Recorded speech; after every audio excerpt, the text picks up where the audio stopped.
सोचो, अगर तुम्हारी खुद की सोच भी तुम्हारी ना हो, अगर तुम्हारे पैदा होते ही हर सच, हर यकीन तुम्हें बस सिखाया गया हो, क्योंकि उन्हें चाहिए था कि तुम वही सोचो जो वो चाहते हैं। अरे ये कौन सी कहानी है? ये कोई कहानी नहीं है, यह है नॉर्थ कोरिया, जहाँ 25 मिलियन दिमाग सिर्फ कंट्रोल नहीं किए जा रहे, उन्हें कम्प्लीटली पोजेस कर लिया गया है, कम्प्लीटली हैक। अरे पर ये डरने वाली बात नहीं है, तुम नॉर्थ कोरियन थोड़ी ना हो। अरे हाँ, चलो बच गए। या शायद यही डरने वाली बात है। क्यों? ये वीडियो नॉर्थ कोरिया के बारे में जरूर है, लेकिन सिर्फ नॉर्थ कोरिया तक सीमित नहीं। ये उन साइकोलॉजिकल लॉज को एक्सपोज करेगी जो एक इंसान को खुद का ही दुश्मन बना देते हैं, क्योंकि ये साइकोलॉजिकल वेपन सिर्फ वहां नहीं, ये तुम्हारे आसपास भी हैं, तुम बस देख नहीं पा रहे हो। कंपनीज, मीडिया, कल्ट, हर जगह ये सिस्टम साइलेंटली काम करता है। बस फर्क इतना है, नॉर्थ कोरिया में ये सब कुछ एक्सट्रीम लेवल पर खुलेआम हो रहा है। तो तुम्हें ये वीडियो बहुत ध्यान से देखनी है और ये देखना है कि तुम अपने आसपास इन साइकोलॉजिकल लॉज को सपोर्ट कर सकते हो या नहीं। It is a hard to understand country actually in the 21st century. Information and everything come from outside is denied. There is no internet, not YouTube, not Facebook, not Zoom. In North Korea, every step of the movement within towns, villages, you need travel permissions and document to travel. Her TV channel पे, हर अखबार में सिर्फ एक ही चेहरा दिखता है, एक ही आवाज, एक ही लीडर।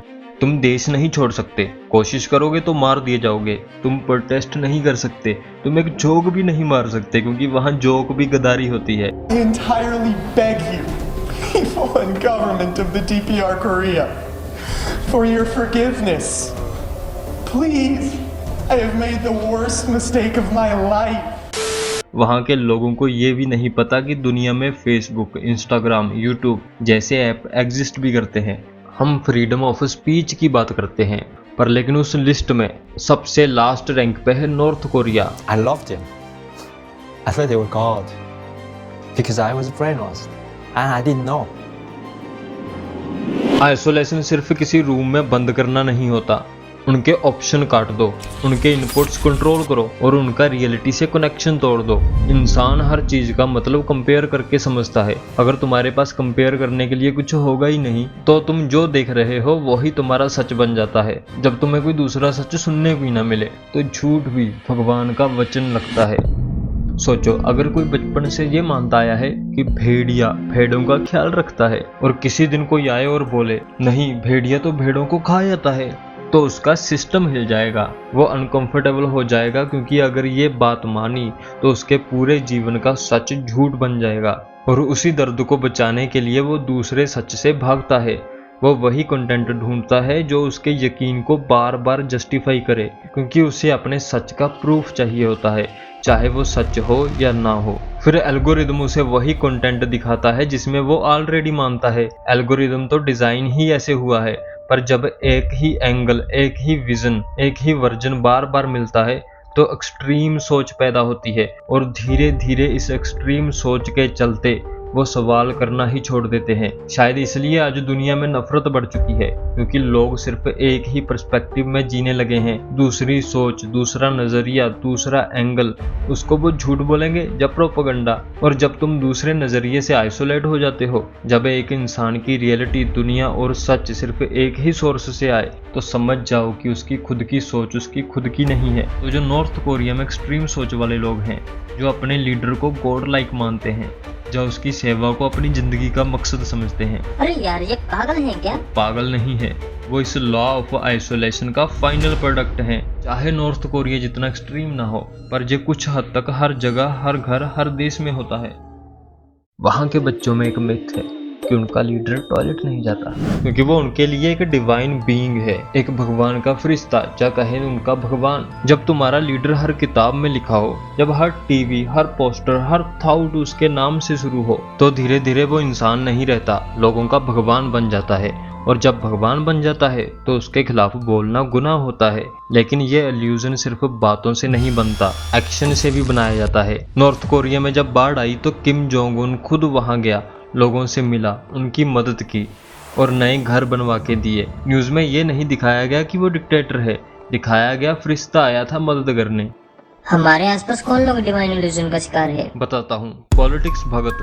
जब किसी लीडर की गलती भी एक स्ट्रेटजी लगने लग जाए, वो लोग जो अपने लीडर के लिए लॉजिक छोड़ देते हैं और हर क्रिटिसिज्म को देशद्रोह समझने लगते हैं। देशद्रोही?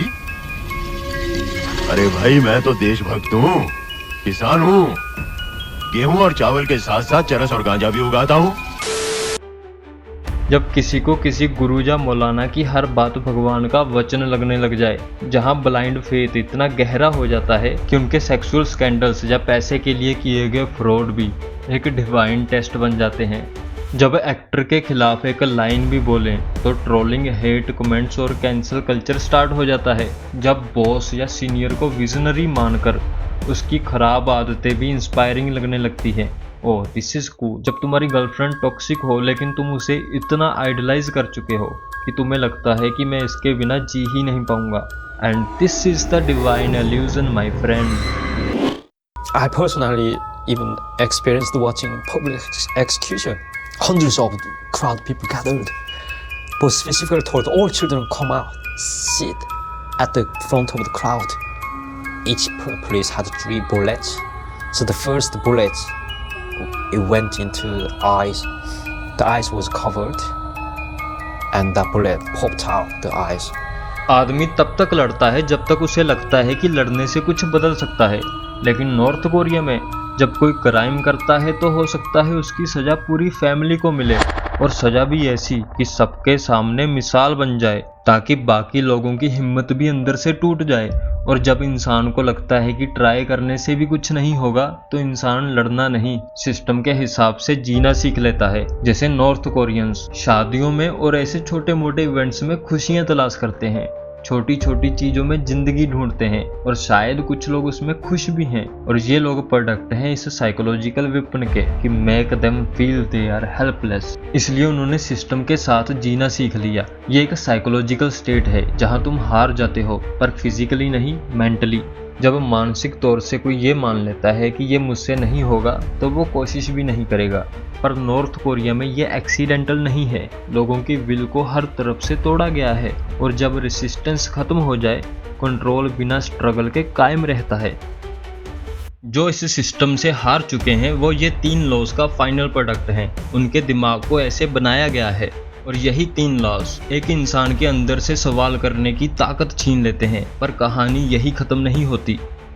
रियल कंट्रोल तब आता है जब आदमी अपने खुद के ख्यालों से भी डरने लगे, और वो हम देखेंगे पार्ट 2 में। बाकी के 4 साइकोलॉजिकल वेपन्स जो इंसान को उसके ही दिमाग का कैदी बना देते हैं और रेसिस्टेंस को जड़ से खत्म कर देते हैं। मैं सोच रहा हूँ पार्ट 2 अपलोड करने से पहले कोई एक और वीडियो अपलोड कर दूँ, लेकिन अगर तुम्हें पार्ट 2 जल्दी चाहिए तो कमेंट में लिखो।